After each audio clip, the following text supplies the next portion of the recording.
gobierno de Narváez hoy estuvo en el Parlamento, ¿no? Estuvimos en el Parlamento escuchando al jefe de gabinete, Y sí. a Rossi dijo, estuvo bárbaro. ¿A usted qué le pareció? A ver, el jefe de gabinete en una forma muy articulada cuenta un país que a todos los argentinos desearían tener. Pero no es la realidad. Un país seguro, un país inseguro. Un país sin aumento de precios, tenemos una inflación alta. Un país en donde la pobreza disminuye, tenemos un país que aumenta y aumenta. Un país sin indigentes. Un país en donde no hay narcotráfico. Un país irreal. Esa no es la Argentina que yo veo, no es la Argentina que cuando uno camina la Argentina, camina sobre todo la provincia de Buenos Aires, se encuentra.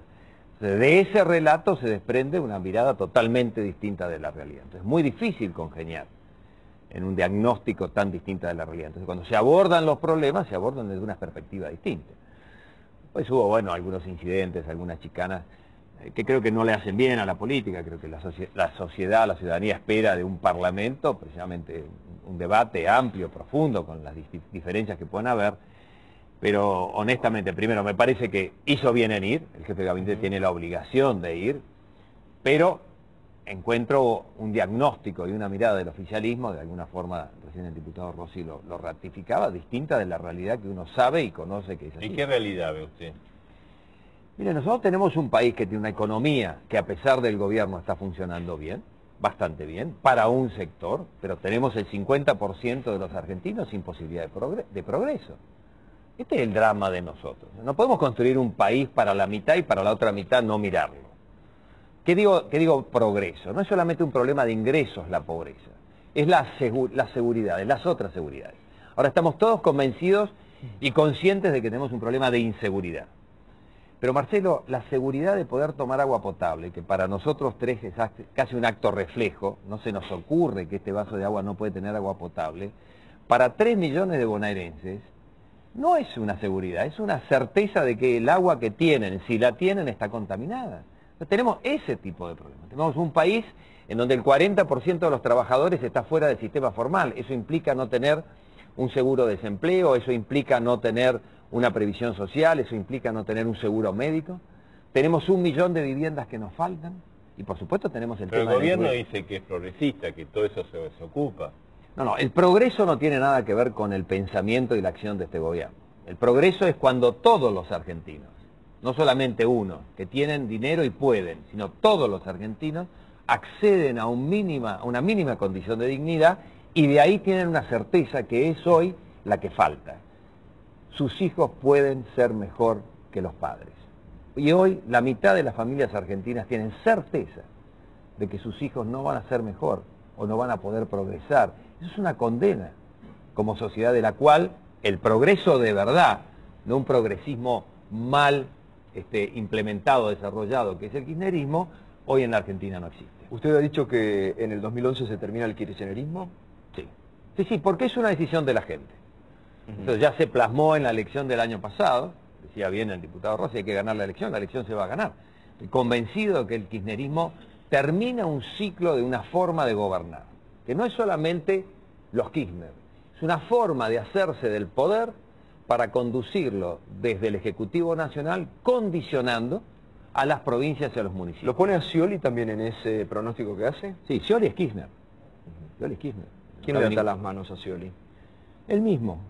Y su condición de subordinación. O sea, no alcanza para gobernar la provincia de Buenos Aires ser una buena persona. Yo creo que Scioli es una buena persona, pero claramente se deja conducir de alguna forma en una condición en donde la provincia de Buenos Aires tiene que ser gobernada con una convicción de que hay que complementarse al gobierno nacional, como todo el resto de las provincias, pero pararse desde un lugar representando el Estado provincial más importante con urgencias de las cuales hemos hablado, el agua potable, la seguridad, la escuela, los 180 días de clase. Y eso no lo plantea porque, digamos, está la otra, no, me porto bien con Kirchner y voy a tener fondos, dinero, pago los sueldos. Es que me parece que eso se aparta de la responsabilidad que uno tiene cuando asume gobernar un Estado provincial como el de la provincia de Buenos Aires. Eso no quiere decir portarse mal con el presidente. ¿Es rehén de Kirchner, de Scioli? Yo creo que él se mete solo en esa condición. Scioli es una buena persona, pero no tiene ni el carácter ni la convicción de lo que implica gobernar una problemática que tiene la provincia de Buenos Aires. ¿Cómo califica la gestión de Scioli usted en este momento? Mira, después de 3 años, mala. acá hay un principio de toda la Argentina, que es que si la provincia se cambia, si cambiamos la provincia de Buenos Aires, cambiamos el país, ¿no? Yo digo, es el eje de la construcción de una política pública nacional que repercute profundamente en todos los argentinos. ¿Desde dónde vamos a rescatar el federalismo? Desde la provincia de Buenos Aires. ¿Desde dónde vamos a recuperar la seguridad? Desde la provincia de Buenos Aires. Entonces, cuando uno tiene un gobierno nacional, en términos, hablábamos del presupuesto, que 70% de los recursos quedan en el gobierno nacional, 23 en las provincias y 7 en los municipios, nos hemos corrido a un sistema que no tiene nada que ver con el federalismo. Ahora, si sobre ese sistema se monta la característica de los Kirchner, que construyen desde sus verdades, que claramente no tienen que ver con la realidad, tenemos el país que tenemos, lleno de conflictos y falto de soluciones. Usted aspira a gobernar la provincia de Buenos Aires. Sí. ¿No? ¿Cómo analiza esta declaración de Duhalde, que se supone que está en el peronismo federal y que la semana pasada dijo me solidarizo con Scioli, lo esperamos a Scioli, digamos, cuando daría toda la impresión que el candidato natural es usted? Sí, yo lo tomé como un acto de solidaridad, a un acto de, digamos, me parece que la intervención de Néstor Kirchner en ese acto público hacia Scioli fue brutal, fue innecesario. Ahora, yo no me meto si Scioli le dice a Kirchner o Kirchner le dice a Scioli. Parece que fue un acto de solidaridad de Duhalde. Ahora, el peronismo federal va a presentar el año que viene, sin ninguna duda, a nivel nacional y a nivel provincial, y ojalá en muchísimas intendencias, dos características que hacen a la Argentina que viene. Moderación, la capacidad de interactuar, de escuchar, de razonar, de concederle al otro que puede tener razón, y entonces encontrar ese punto medio. Y la otra condición, capacidad de acción. Eso es el peronismo. Acción de gobierno, pero dentro de un marco de razonabilidad, con las prioridades de una agenda nacional que tenemos que recuperar. ¿Y lo ve a Duhalde liderando o no ese espacio a nivel nacional? Yo creo que tenemos 4 candidatos a presidente. ¿No son demasiados? Mira, a esta altura del año... Porque ya el radicalismo tiene 2 y hay un gran lío. No, al contrario. Yo creo que es un proceso natural a un año y un poco de una elección. ¿4 y algún tapado? Bueno, siempre puede aparecer otro. ¿Reutemann? Mi posición... Mire, Reutemann es una persona que está en el peronismo federal, que creo que es una persona que va a ser parte de la construcción. Si es o no candidato es algo que él decidirá el año que viene. Lo que no tengo ninguna duda es que los argentinos necesitamos, y no solamente desde el peronismo federal, seguramente el radicalismo y otras líneas políticas, lo veo acá al diputado Pino Solana, tenemos que expresar el sentido común y la razonabilidad. Estamos cansados de vivir en una confrontación permanente que lo que hace es crear un sistema de gobierno que no resuelve los problemas de la gente. Nuestra agenda tiene que ser la agenda de los problemas de la gente. Hablo de la provincia de Buenos Aires, la seguridad, el agua potable, la escuela, la salita, el plan de vacunación, la vereda. Ayer estuve Moreno en una escuela. Hace 15 años tienen la escuela hecha. Tienen 16 veces asfaltada la calle que pasa por enfrente de la escuela. El asfalto no está, se lo han robado. Hay que parar de robar para gobernar bien el país. Hay que terminar con esta forma de gobierno. Pero usted dice que hay corrupción en el gobierno de Scioli con esto. Yo digo que ha habido corrupción en los gobiernos y de eso me hago cargo como justicialista, porque claramente los recursos que hemos tenido han sido suficientes, y se diría muchas veces en exceso, para no tener una condición de tener la mitad de la sociedad, de la población de la provincia de Buenos Aires sin cloacas, sin aguas corrientes, sin veredas.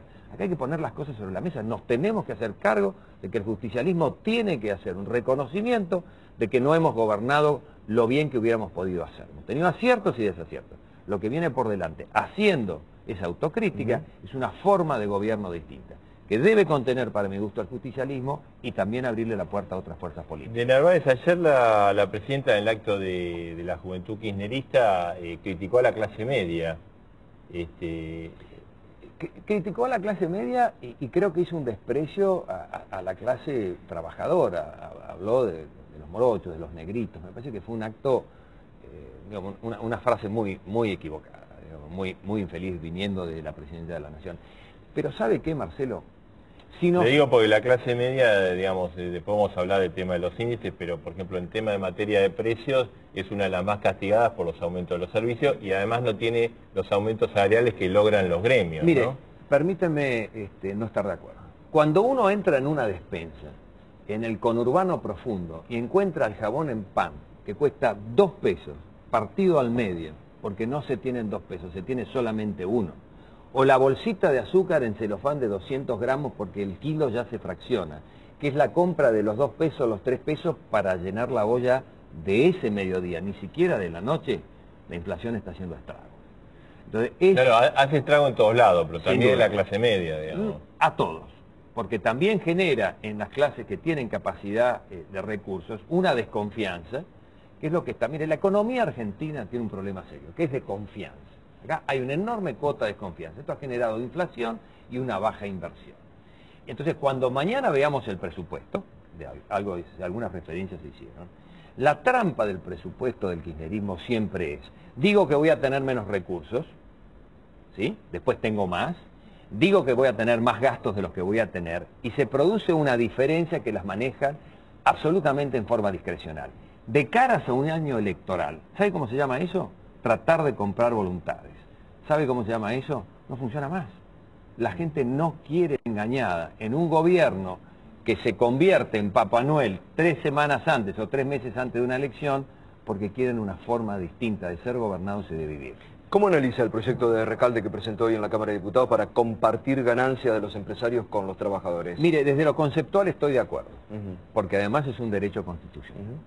Pero planteémoslo, como en algún momento decía el general, a su tiempo y armoniosamente, dentro de una reforma tributaria, dentro de una reforma laboral, dentro de un marco de previsibilidad para el trabajador y para el sector privado, para el capital.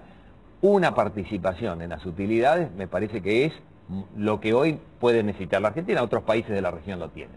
Ahora, presentado en un, para mi gusto, fuera de contexto como está hoy, lo que va a perjudicar no es a los empresarios, está perjudicando a los obreros, no tengo ninguna duda. Porque genera una desconfianza y un cambio de reglas de juego en un momento en donde lo que hay que hacer acá es afianzar nuevamente la confianza. Y uno es confiable cuando no cambia las reglas de juego todos los días. Ahora, de Narváez, usted habló varias veces, utilizó varias veces la palabra confianza y desconfianza, ¿no? En el gobierno dicen, bueno, hay reactivación, la economía crece al 8%, ¿de qué se quejan, digamos, de una manera? Porque abajo de esto hay algún problema que se está incubando para el futuro, para el próximo gobierno, ¿o no? Es que yo creo que el crecimiento de la economía primero se basa esencialmente en algunos sectores y no en todos. El sector automotriz, por ejemplo, gran traccionador de la economía. Lo que estoy absolutamente convencido es que a pesar de los Kirchner, crecemos al 8%. Imagínense un gobierno sensato, prudente. ¿O están dadas las cosas internacionalmente? Porque hay un contexto de la Argentina favorable en términos de recuperación de la crisis del 2009 y hay un mundo que tracciona frente a lo que nosotros producimos y eso es bueno para la Argentina. Pero digo, si salimos de este nivel de crispación, de negación de la realidad, atendemos los problemas que tenemos, damos una base de sustento social a quienes lo necesitan y le damos un marco de previsibilidad a los agentes económicos, que es un obrero y que es un inversor. Y metemos ese 40% de la masa laboral en Argentina. 40% de los trabajadores argentinos están en negro. Y esa es mi discusión con el sindicalismo. Yo quiero un sindicalismo que represente a todos los trabajadores, no solamente los que pagan una cuota y están sindicalizados. Todos los trabajadores tienen derecho a ser representados. Y tienen el derecho a tener una cobertura médica, a tener un plan previsional, a tener una jubilación futura. Entonces, el sindicalismo mira la mitad de la película que le conviene. Esos son los debates que hay que dar en la Argentina. Cuando se presenta una participación en las utilidades, está descontextuada porque falta la otra parte de la discusión.